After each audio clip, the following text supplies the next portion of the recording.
बेटा देखिए, हम लोग एनालिसिस ऑफ फाइनेंशियल स्टेटमेंट के आखिरी हिस्से पे है और यहाँ पे हम लोग डिस्कस कर रहे हैं कि अलग अलग प्रकार के रेशोज का कैलकुलेशन कैसे किया जाए।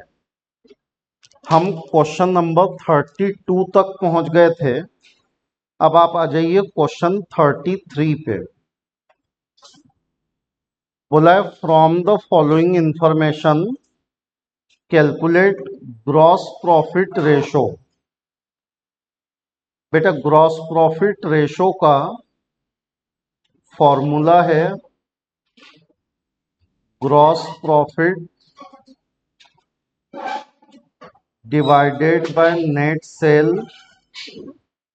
इनटू 100। फॉर्मूला लिखिए।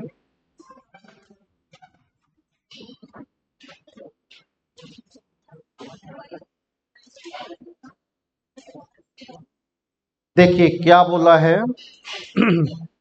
आपको नेट सेल दिया है और बोला है कि हमारा जो जीपी रेशो है वो 25% कॉस्ट पे है। तो लिखिएगा क्वेश्चन 33 के लिए net sale is equal to 7 lakh rupees और जीपी रेशो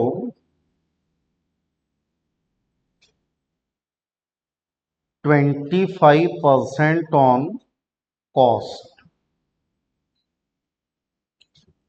बेटा अगर आप क्वेश्चन पढ़िए तो आपके क्वेश्चन में आपको क्या पूछा है कि जीपी रेशो निकालो, और उसी क्वेश्चन में आपको उन्होंने दे दिया कि जीपी रेशो 25% किस पे है, कॉस्ट पे। तो क्या इसका यह मतलब है कि जीपी रेशो पूछा है और जीपी रेशो प्रॉब्लम में ही दे दिया तो हमें जीपी रेशो नहीं निकालना है? तो ऐसा नहीं है। देखो हमको जीपी रेशो किसके बेस पे निकालना है, सेल के। और इन्होंने जो जीपी रेशो दिया वो किसके आधार पे दिया, कॉस्ट के। बेटा दरवाजा लगाइए। ओ बालिका, ओ बालिका, दरवाजा लगा दो आते जाते।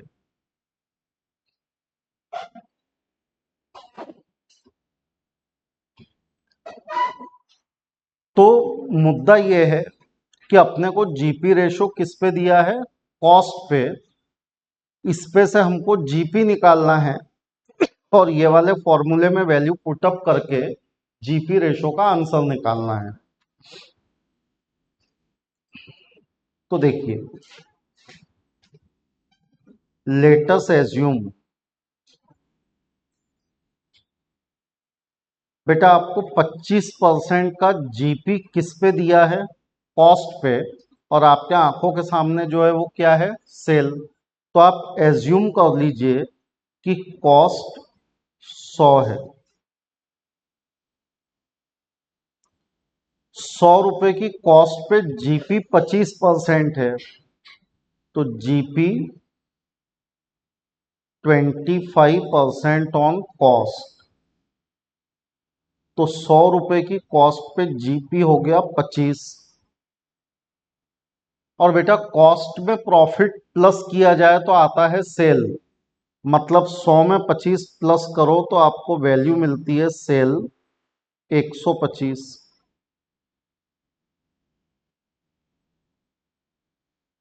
यहां से लगाइए लॉजिक कि अगर सेल 125 है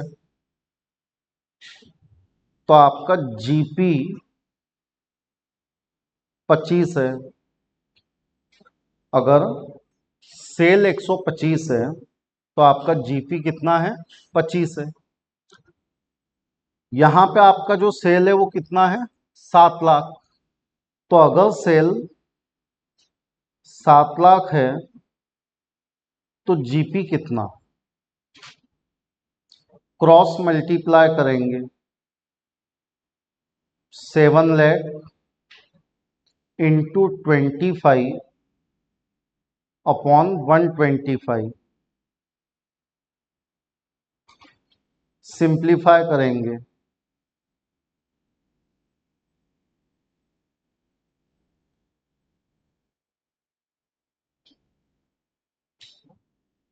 तो आपका आंसर आता है 1,40,000, 1,40।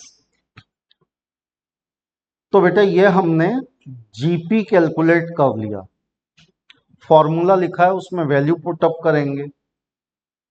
फॉर्मूला है GP ratio is equal to GP upon net sale into 100। GP है 140, net sale 7 lakh multiplied by 100। तो आपका जीपी रेशो आ गया 20%, 20% जीपी रेशो। तो इस क्वेश्चन में अपने को जीपी रेशो निकालना था, जिसके लिए फॉर्मूला था जीपी अपॉन सेल इंटू 100। पर हमारे क्वेश्चन में जीपी किस पे दिया हुआ था? कॉस्ट पे। तो हमने एज्यूम किया कि कॉस्ट है 100, उस पे जीपी है 25। तो जब कॉस्ट में प्रॉफिट प्लस होता है तो क्या मिलता है? सेल। फिर ये जो सेल वैल्यू है इसका हमने लॉजिक लगाया कि 125 के सेल पे जीपी 25 है, तो 7 लाख रुपए के सेल पे जीपी कितना? क्रॉस मल्टीप्लाई किया तो आंसर कितना आया? 140। फॉर्मूले में वैल्यू पुटअप की जीपी अपॉन सेल, आंसर आया आपका 20%। क्वेश्चन 34 पे आइए। From the following information calculate net profit ratio. बेटा नेट प्रॉफिट रेशो का फॉर्मूला है net profit divided by net sale multiplied by 100। Net profit ratio is equal to net profit divided by net sale multiplied by 100। आपके problem में देखिए cell दिया है, cell का value 8 lakh दिया है, मतलब आपको क्या निकालने पे फोकस करना है? Net profit. तो लिखिएगा वेयर, दो चार लाइन छोड़ के, net profit is equal to, बेटा देखो सेल जो है अगर उसमें से आप cost of goods sold minus करो, सेल में से cost of goods sold minus करो तो जीपी आता है ग्रॉस प्रॉफिट। फिर ग्रॉस प्रॉफिट को आप पीएल के क्रेडिट पे ले जाते हैं और पीएल के डेबिट पे आप लिखते हैं इनडायरेक्ट एक्सपेंस। तो अगर आप सेल में से cost of goods sold minus करो तो जीपी आता है, और इसमें से इनडायरेक्ट एक्सपेंस माइनस करो तो क्या आ जाता है? Net profit. तो इसमें वैल्यू पुटअप करो। सेल आपकी 8 लाख है, कॉस्ट ऑफ गुड्स सोल्ड आपका 6.5 लाख है, यानी 1.5 लाख रुपए का जीपी, और 1.5 लाख रुपए के जीपी में से 50,000 के एक्सपेंसेस गए, तो 1 लाख रुपए यह आपका नेट प्रॉफिट है। फॉर्मूले में वैल्यू डालो, 1 लाख का नेट प्रॉफिट 8 लाख रुपए का नेट सेल मल्टीप्लाइड बाय 100, 1/8 करेंगे, आंसर आता है 12.5%। तो अपना नेट प्रॉफिट रेशो आया 12.5%।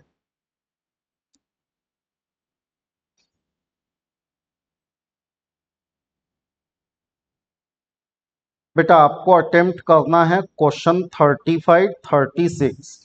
शुरू करो 35, 36।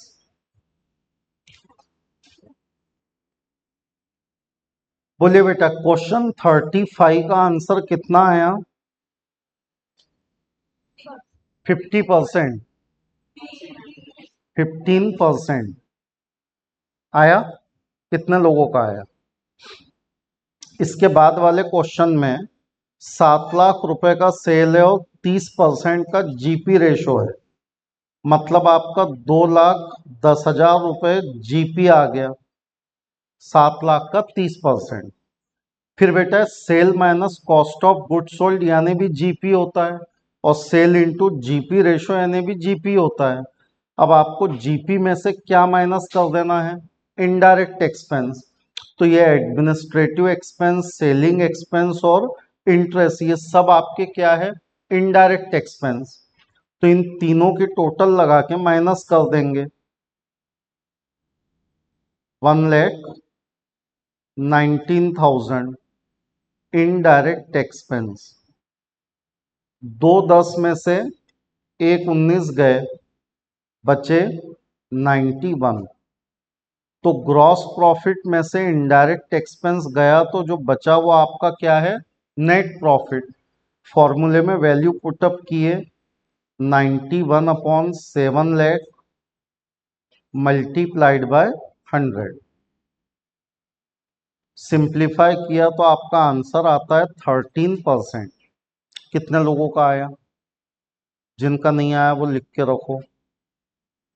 Cell into GP ratio, GP आया, जीपी में से ये इनडायरेक्ट एक्सपेंस माइनस किए, एनपी आया, और net profit upon sale into 100 किया तो 13% आपका आंसर आता है।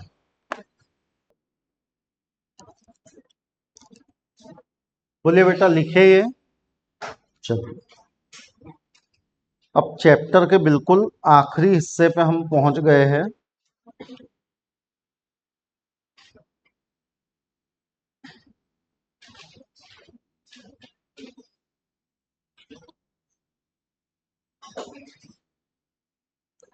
हेडिंग लिखिए, ऑपरेटिंग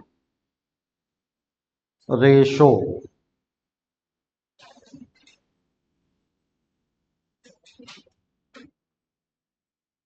बेटा इसके बारे में लिखो, ऑपरेटिंग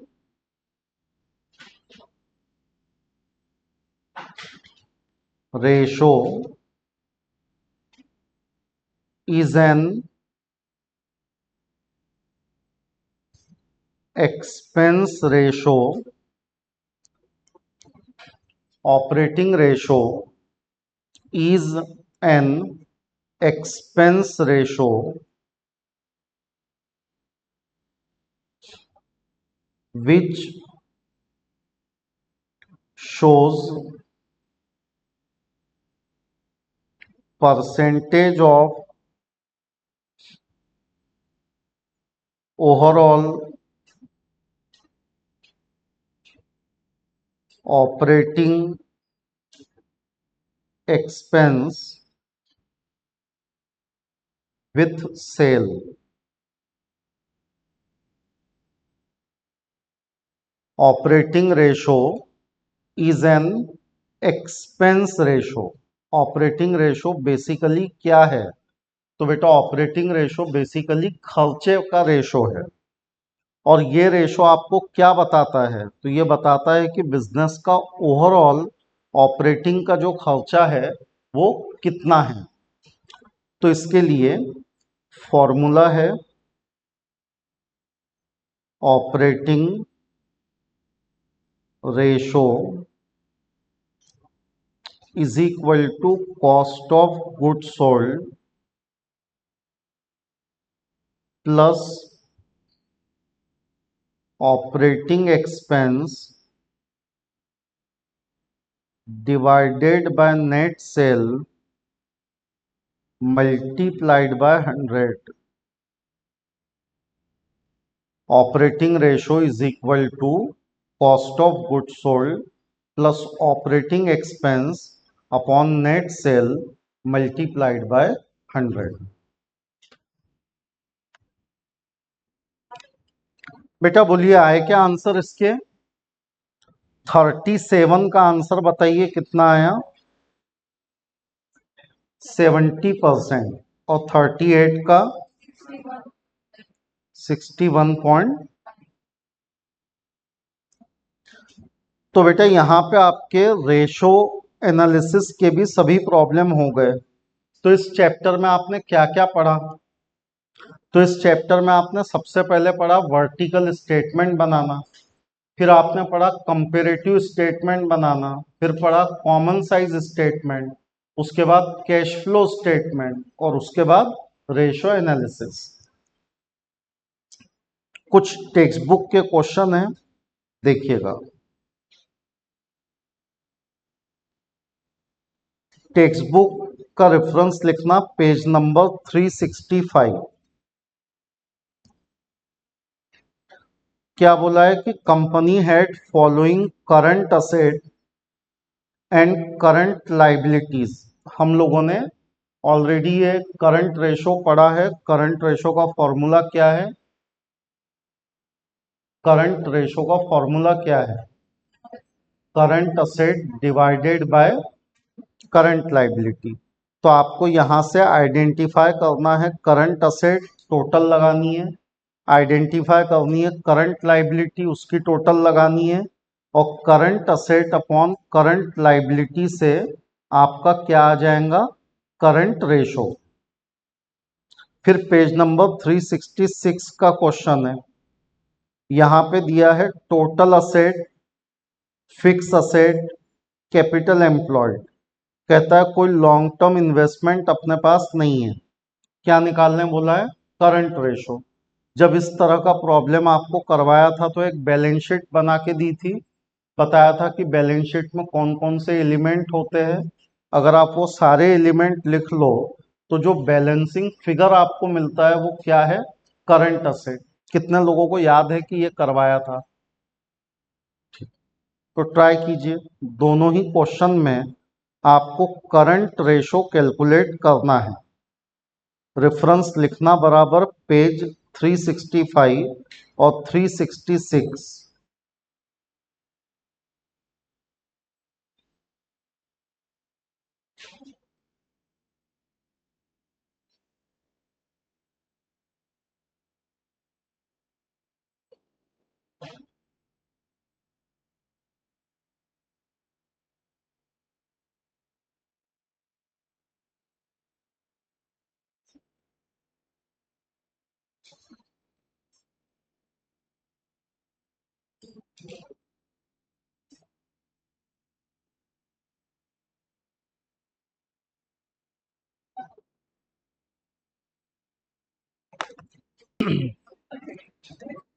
बेटा देखिए, पहले क्वेश्चन में आपकी करंट असेट में डेटर है, उसके बाद स्टॉक है, लूज टूल भी हम करंट असेट में लेते हैं। मतलब आपके प्रॉब्लम में कितनी करंट असेट दी हुई है? 3। तो इसकी टोटल लगाई आपने तो 1 लाख आती है। ये हो गई 1 लाख रुपए की करंट असेट। करंट लाइबिलिटी में आपके पास क्रेडिटर है 30 के, बिल्स पेएबल 20 का 50, बैंक ओडी 10 का 60। तो divided by 60,000, common zero cut कर दो तो आपका रेशो आ गया 10:6। 2 से डिवाइड कर दो तो 5:3। कितने लोगों का आया? इसके बाद अगले क्वेश्चन पे आप आइए। तो जैसा मैंने कहा कि आपको करंट रेशो निकालना है तो उसके लिए करंट असेट और करंट लाइबिलिटी चाहिए।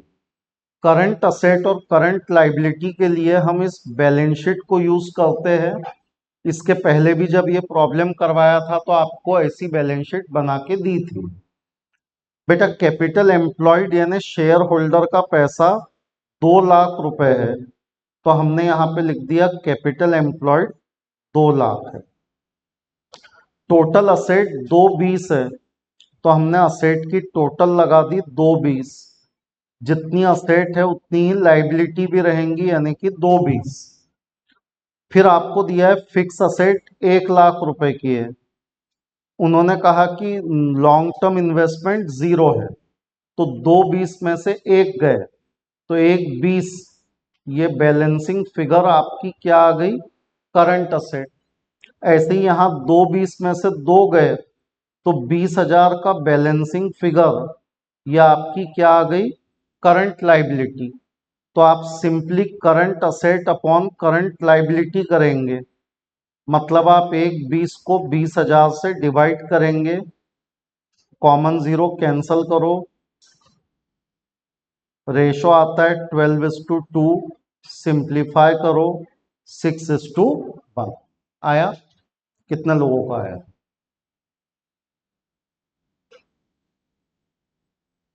बेटा एक बात समझो, ये देखो, ये आपका सिलेबस है ना? इसमें से चैप्टर 1 फाइनल अकाउंट्स हो चुका है, chapter 2 account of not profit concern हो चुका है, चैप्टर 6 डिसोल्यूशन हो गया है, चैप्टर 7 बिल्स ऑफ एक्सचेंज हो गया है, कंपनी अकाउंट में इशू ऑफ शेयर हो गया है, और आज फाइनेंशियल स्टेटमेंट भी हो गया है। और कंप्यूटर अकाउंट तो थ्योरी है, उसमें से सिर्फ आपको एमसीक्यू प्रिपेयर करना है, जिसके नोट्स आपको दिए ही है। तो अब आपके पास में चैप्टर बचे कौन से? सिर्फ रिकॉन्स्टिट्यूशन। दिखने में 3 चैप्टर है, पर एक्चुअल में ये एक ही चैप्टर है, सिर्फ उसके 3 हिस्से कर दिए, यानी देखा जाए तो आपका एक ही चैप्टर बचा है, सिलेबस पूरा हो गया देखते देखते, समझे?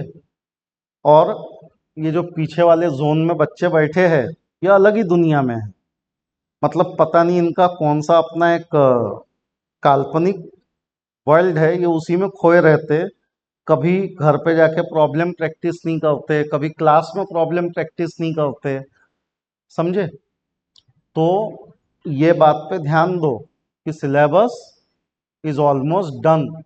अगर मैंने अगले 15 दिन कंटिन्यू क्लास लेके ये अकाउंट के रिकॉन्स्टिट्यूशन टॉपिक पढ़ा दिए, 15 दिन में अकाउंट खत्म, है ना? तो थोड़ा सा प्रैक्टिस वगैरह करो, उसके सिवा ऑप्शन नहीं है आपको। चलिए अगले क्वेश्चन पे आइए। बेटा अगला क्वेश्चन क्विक रेशो, हमने क्विक रेशो का फॉर्मूला पढ़े थे, बोलिए बेटा क्विक रेशो का फॉर्मूला क्या है? Liquid asset upon liquid liability. बोलो बेटा, लिक्विड असेट का फॉर्मूला क्या पढ़े थे? Current asset minus stock and prepaid expense. Liquid liability का फॉर्मूला क्या पढ़े थे? Current liability minus bank OD and income received in advance. अब आपके प्रॉब्लम में क्या क्या दिया है देखो, आपके प्रॉब्लम में दिया है वर्किंग कैपिटल। बताओ वर्किंग कैपिटल का क्या फॉर्मूला पढ़े थे? Current asset minus current liability. तो आपको करंट असेट दी है और वर्किंग कैपिटल दिया है, यह आ गया वर्किंग कैपिटल, यह आ गई करंट असेट, तो आपको इसमें से क्या मिल जाएंगी? Current liability. आपको स्टॉक और प्रीपेड एक्सपेंस दिए हैं, तो अगर आप करंट असेट में से स्टॉक और प्रीपेड एक्सपेंस माइनस करोगे तो क्या मिल जाएंगी? Liquid asset. प्रॉब्लम में बैंक ओडी नहीं है, मतलब ये कि जो करंट लाइबिलिटी यहाँ आएंगी वो यहाँ लेंगे, और उसमें से बैंक ओडी कितना माइनस होगा? 0। तो जो मिलेंगी वो क्या है? Liquid liability. फॉर्मूले में वैल्यू डालेंगे और आंसर निकालेंगे। निकालो, रेफरेंस में लिखना टेक्स्ट बुक पेज 366। आया बेटा आंसर? तो आप देखिए कि यहाँ पे वर्किंग कैपिटल को आप इधर ले जाएंगे और करंट लाइबिलिटी को इधर लाएंगे, तो current liability is equal to 60 minus 50। Current liability आ गई आपकी 10,000, माइनस करने को बैंक ओडी नहीं है, तो लिक्विड लाइबिलिटी भी आपकी कितनी हो गई? 10,000। करंट असेट आपको 60 की दी है और आप करंट असेट में से स्टॉक और प्रीपेड एक्सपेंस के 14,000 माइनस करेंगे तो आपके पास में बैलेंस बचेंगे 46। वैल्यू पुटअप करेंगे liquid asset 46, liquid liability 10, common zero cancel कर देंगे तो 46:10। सिंप्लीफाई करेंगे 4.6:1। आया? कितने लोगों का आया?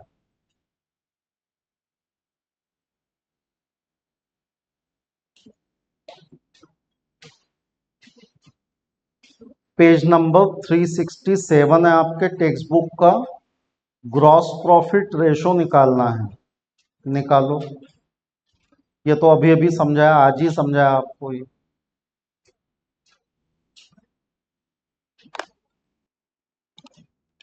बोलिए बेटा, आया क्या आंसर? यहाँ पे आप ग्रॉस प्रॉफिट निकालने के लिए जो फॉर्मूला लगाएंगे वो क्या है? Sale minus cost of goods sold.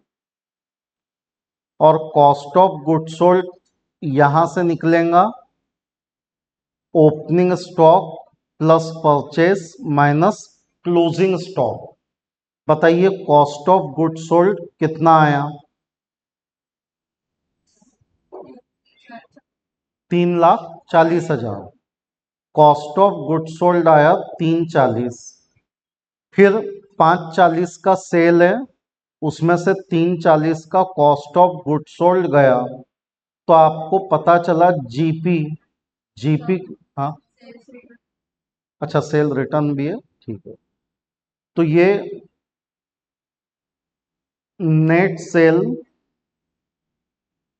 Minus cost of goods sold.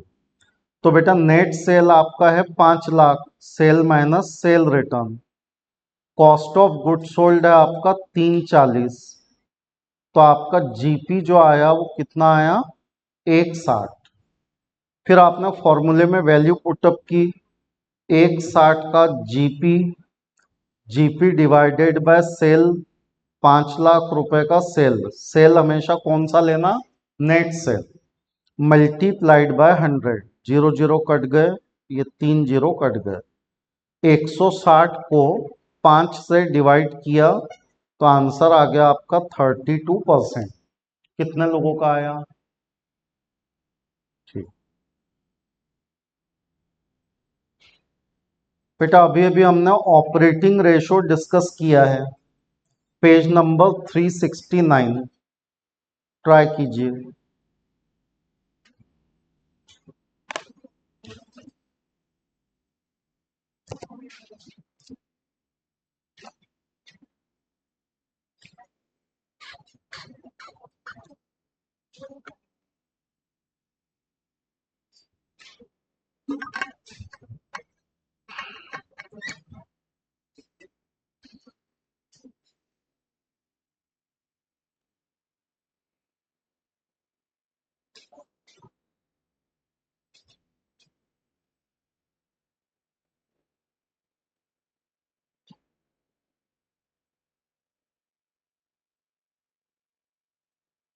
हाँ भैया, बोलो ना, आ जाओ ना।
बेटा ऑपरेटिंग रेशो के 3 एलिमेंट होते हैं।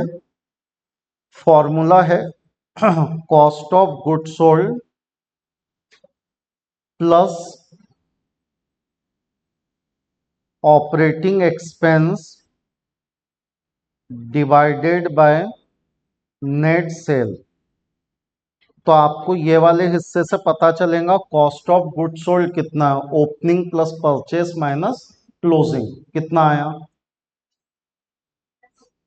2,40,000। इन दोनों को प्लस करके पता चलेगा ऑपरेटिंग एक्सपेंस कितना है, 70। ये माइनस करके पता चलेगा सेल कितना है, 450। फॉर्मूला है cost of goods sold plus operating expense upon net sale into 100 कितना आया, 68.8%। कितने लोगों का आया बेटा? देखिए जैसा मैंने अभी अभी आपको बताया कि अपना अकाउंट का सिलेबस ऑलमोस्ट कंप्लीट हो गया है। रिकॉन्स्टिट्यूशन बचा है। बोलने को 3 चैप्टर है, वो 3 हिस्सों में एक ही चैप्टर को डिवाइड किया है। तो हम कुछ इस तरह से चलेंगे।